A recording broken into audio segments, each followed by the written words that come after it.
This is Optimal Startup Daily, episode 470, Make a Profit After Paying Yourself by Paula Pant of AffordAnything.com.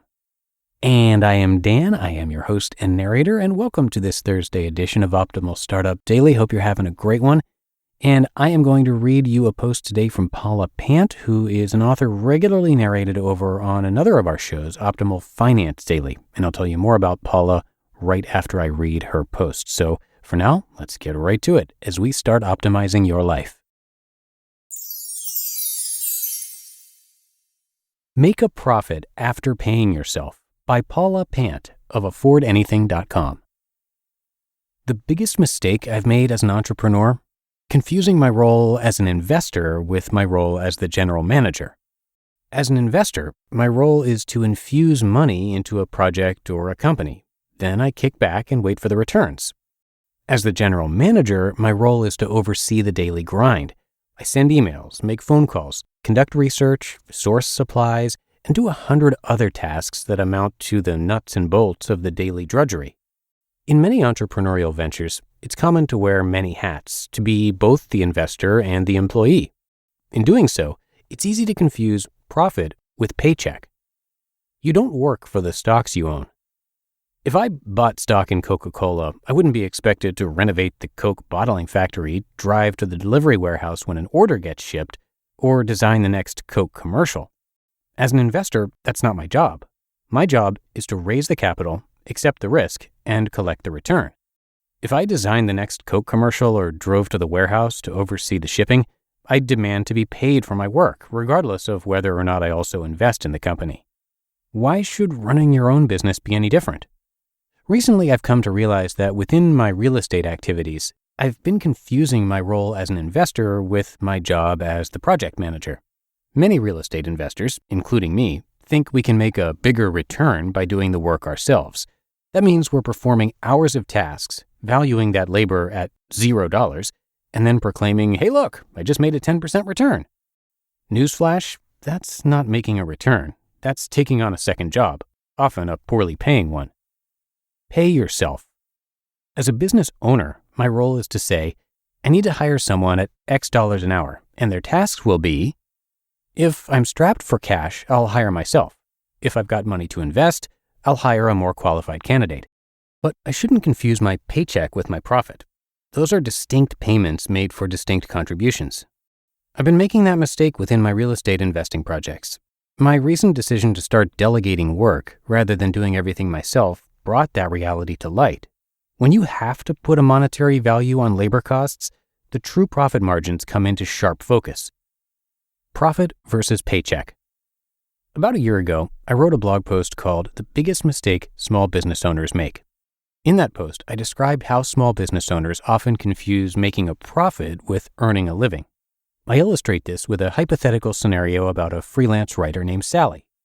Sally subtracts her expenses from her income of $55,000 and reasons that her business made a pre-tax profit of $44,608, right? Wrong. $44,608 isn't the profit her business made, it's simply money left over to pay herself a salary. Let's imagine Sally had an assistant who earned $25,000 a year doing research for Sally's stories. Sally would deduct that research assistant's pay as an expense before calculating her profits, right? So why doesn't she value her own time? In other words, I can't value my time at $0, value someone else's time at a rate that's greater than 0, and make an apples-to-apples comparison between the two. When I wrote that post, one reader left a comment saying, quote, the IRS says that profit after expenses, net profit, is the owner's income or salary. So, in a sense, it is profit from an IRS standpoint, end quote. Yep, that's part of the problem. Our tax code reinforces the idea that your time is worth nothing if you do it yourself. Don't take business lessons from the IRS. Your biz may not be profitable yet, and that's okay. That being said, very few businesses are profitable in their first few years, and that's okay. This website makes a profit in comparison to the money that I've invested into the hosting and design, but this website is wildly unprofitable in comparison to the cost of hiring someone to write content and manage the marketing. I've created a job, no doubt about it, But after I pay the writer a fair wage, there's no profit left over.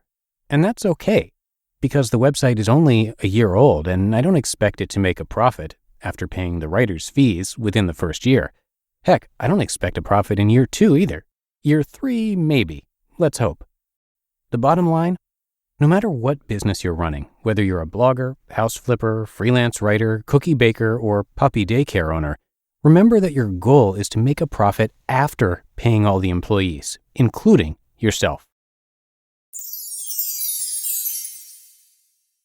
You just listened to the post titled, Make a Profit After Paying Yourself by Paula Pant of affordanything.com.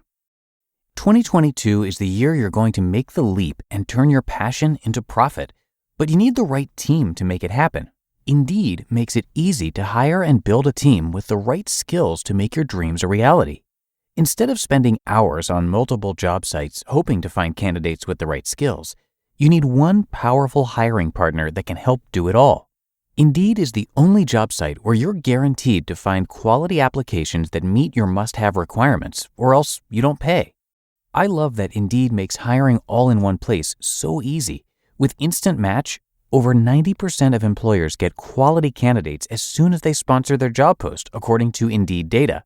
Start hiring right now with a $75 sponsored job credit to upgrade your job post at Indeed.com/startup. Offer valid through March 31st. Go to Indeed.com/startup to claim your $75 credit before March 31st. Indeed.com/startup. Terms and conditions apply. Need to hire? You need Indeed. And a big thank you to Paula. Again, she is typically narrated over on Optimal Finance Daily. So to hear a lot more from her, you should definitely check out that show. A little bit about Paula. She is a podcast host, writer, speaker, and media commentator on financial independence and real estate investing. Her site, Afford Anything, draws 2.5 million annual page views and holds more than 60,000 email subscribers.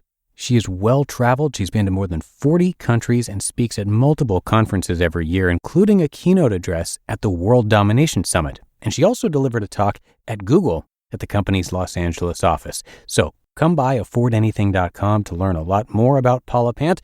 You can find her blog, podcast, and community all right there on that site. And thanks so much to Paula for letting us share her work. But that's going to do it for today here on the show. Hope you have a great rest of your day as we head toward the weekend. And I will be right back here with you tomorrow in the Friday show. And that's where your optimal life awaits.